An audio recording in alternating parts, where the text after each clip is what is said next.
간밤에 글로벌 증시가 큰 폭으로 하락했기 때문에 오늘만큼은 국내 시장, 이 국제 시장과의 디커플링 현상이 일어나길 바랐는데 남처럼 좀 쉽지가 않은 것 같아요.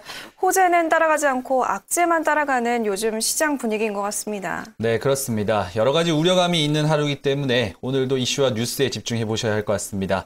이슈와 뉴스 심층적으로 분석해보고 투자해볼 만한 종목까지 이어보는 코너 이슈앤뉴스 시작하겠습니다. 저희는 먼저 현재 시장에서 화두가 될 만한 이슈 화면을 통해서 만나보고 오겠습니다.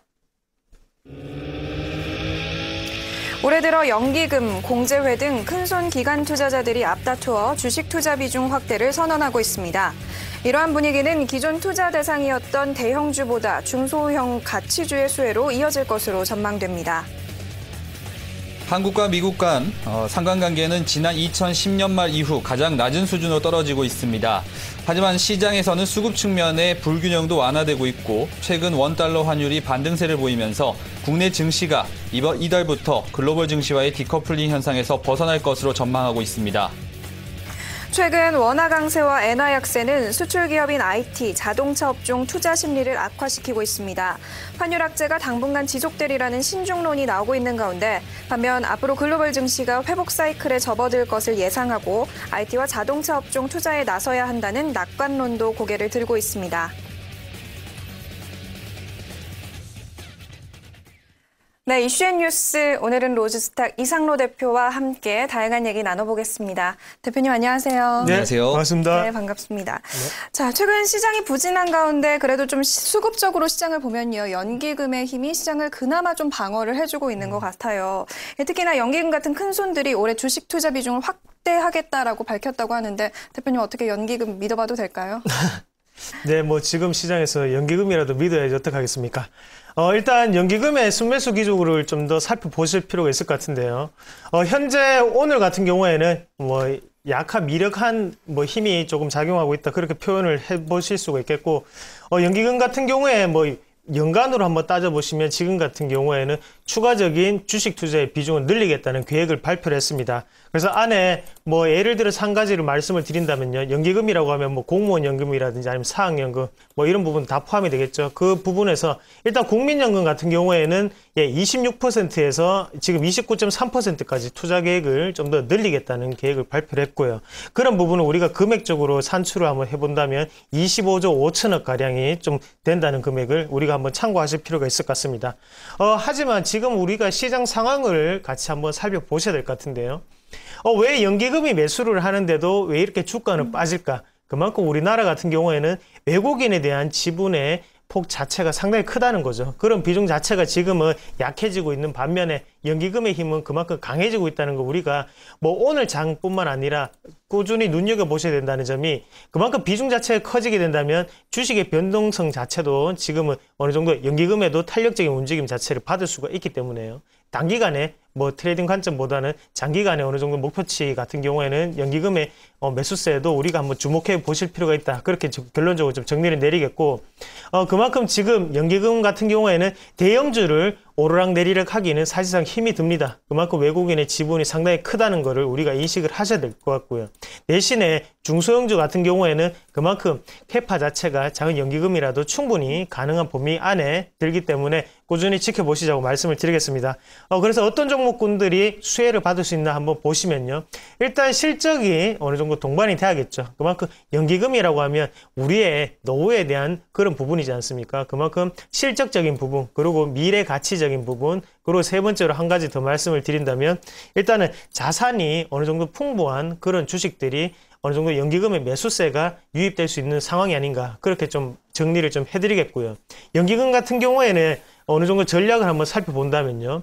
일단 연기금의 성격 같은 경우에는 10%를 넘게 보유를 하는 것은 극소수입니다. 그만큼 10%까지는 비중을 상당히 많이 늘리다가 그 다음부터는 어느 정도 비중 자체를 조절하는 현상이 두드러지게 나타나고 있으니까 시청자분들이 그런 것을 좀 참고를 하시고 투자에 대해서 조금 도움이 되었으면 좋겠습니다. 네, 한동안 우리 시장에서는 외국인 추종 매매라는 매매가 유행한 적이 있었습니다. 그만큼 현재 시장이 또 어렵다는 이야기를 다시 한번 보여주는 것 같기도 한데요. 투자가 어렵기 때문에 연기금이 매수한 종목 중에서 매수 평단, 평균 가격보다 이하로 내려와 있는 종목에 관심을 가지는 개인 투자자가 늘어나고 있다는 보도자료 나오고 있는데요. 사실 너무 불나방처럼 쫓아다니는 게 아닌가 우려감도 좀 있는데 어떻게 보십니까? 예, 맞습니다. 일단 연기금 같은 경우에 지금 어느 정도의 트렌드를 한번 살펴보면요. 그만큼 개별주 양상의 장세 안에서 개별주 주식들을 사고 있다는 것을 우리가 먼저 좀 파악을 하셔야 될 것 같고요.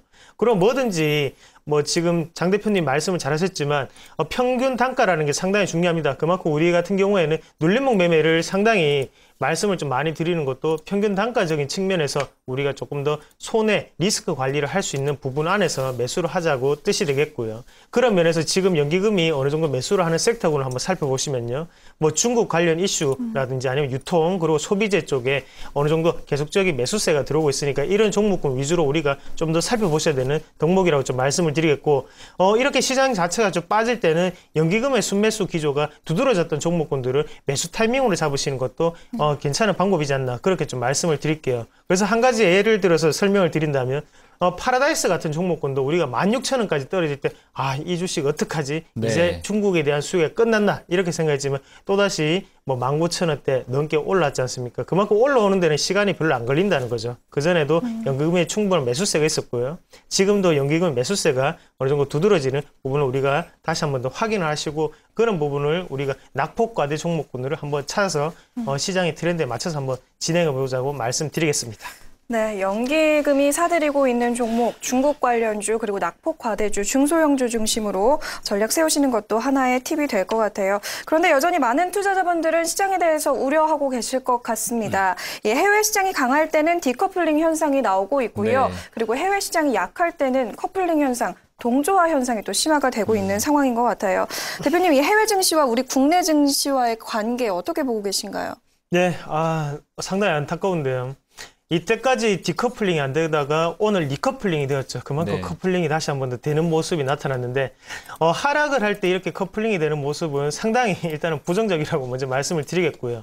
그리고 오늘 시장에서 금융주가 빠지는 원인을 한번 찾아본다면 스페인과 그리고 이탈리아의 국채 수익률이 급반등을 했다는 것이죠. 그만큼 공포지수, 변동성지수 같은 경우에도 지금 14.69를 기록했습니다. 하루 만에 13이 증가를 하는 그런 모습 자체는 투자 심리가 다시 한 번 더 악화되는 그런 분위기가 아닌가 그렇게 말씀을 드릴 수가 있겠고, 그만큼 지금 국내 시장 같은 경우에는 상승을 할 만한 호재적인 모멘텀 자체가 없다는 거죠. 그만큼 어느 정도의 수급적인 부분을 첫 번째 이유로 들 수가 있겠고요. 그리고 두 번째 같은 경우에는 환율 자체가 아직까지도 영향을 미치고 있다는 부분을 우리가 한번 체크를 해보셔야 될 것 같습니다. 그리고 세 번째 같은 경우에는 일본의 엔화적인 부분을 살펴보셔야 될 것 같은데요. 일단 오늘은 엔화 같은 경우에는 하락을 하고 있습니다. 그래서 92엔 정도로 지금 거래가 되고 있는데 환율 같은 경우에는 1087원이죠. 지금 같은 경우에는 어느 정도의 수급적인 공백이 있었고, 그리고 환율적인 측면 자체를 전문가들이 생각을 할 때는 추가적으로 엔화는 더욱더 약세가 될 확률이 높다고 보고 있고요. 거기에 대해서 박근혜 당선인 같은 경우에는 정부 정책으로 어느 정도의 경기 부양 정책이라든지 아니면 환율적인 측면을 아직까지 언급을 하지 않았죠. 그런 부분이 일단은 매수세 그리고 매력 자체에서 우리나라들 기업보다는 일본의 기업들이 좀 더 매력적으로 보이는 외국인의 눈이 아닌가 그렇게 좀 말씀을 드릴 수가 있겠고요. 그래서 한동안 이런 현상 자체는 우리가 좀 더 지켜보셔야 되는 항목이라고 좀 말씀을 드릴게요. 그만큼 뚜렷한 상승 모멘텀 자체가 지금 생기지 않는 한 추가적인 상승은 당분간 어렵지 않을까. 대신에 하단 같은 경우에는 지금 시점이죠. 그래서 1930에서 1950포인트까지는 우리가 매수권으로 좀 대응을 하셔도 일단 글로벌적인 측면에서는 괜찮은 반응이 오지 않을까 그렇게 조심스럽게 전망을 해보겠습니다. 네, 하단부에서 매수가 유효하다는 전략. 사실 장기 투자하시는 분들한테는 저점 매수, 고점 매도 두 가지만 포인트만 기억하셔도 충분히 높은 수익을 올리실 수 있겠죠. 어제 제가 외국에서 진행하는 경제방송 하나를 봤습니다. 봤더니 한 전문가가 나와서 국내 삼성전자와 그리고 애플 두 가지 차트를 놓고 비교하는 그런 프로그램이 진행이 됐었는데요. 삼성전자에 대해서 여러 가지 사업 모멘텀이 있고 한국 경제가 좋아질 가능성이 높기 때문에 지금 사야 한다라는 의견을 내놓고 있습니다. 사실 개인 투자자분들, 특히 국내 투자자분들 같은 경우에는 좀 여유가 없잖아요. 그러니까 빠졌을 때 사서 올라가면 판다라는 단순한 논리도 지키지 못하는 경우들이 많습니다. 현재 이렇게 국내 시장이 굉장히 좀 어려운 상태인데, 그렇다면 지금 정도에서는 대형주 중에서 또는 중소형주 중에서 우량한 종목들은 좀 저점 매수를 해봐도 되는가라는 부분에 좀 질문을 많이 받고 있는데 어떻게 보십니까? 네, 상당히 힘든 질문인데요. 네. 사실 대형주 같은 경우에 저의 관점은 그렇습니다. 뭐 제 생각을 좀 말씀을 드린다면요.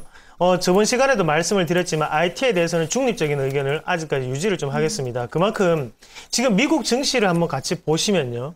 애플이 실적이 좋아서, 그리고 애플의 주가가 올라가기 때문에 미국 증시, 다우 증시, 그리고 S&P 500 지수가 신고가를 돌파했던 부분이 아니거든요. 그만큼 엑스모빌이라는 경기 부양책이죠. 그만큼 그런 주식들이, 경기 부양 관련주들이 올라가면서 주도주가 바뀌는 양상을 나타내고 있습니다.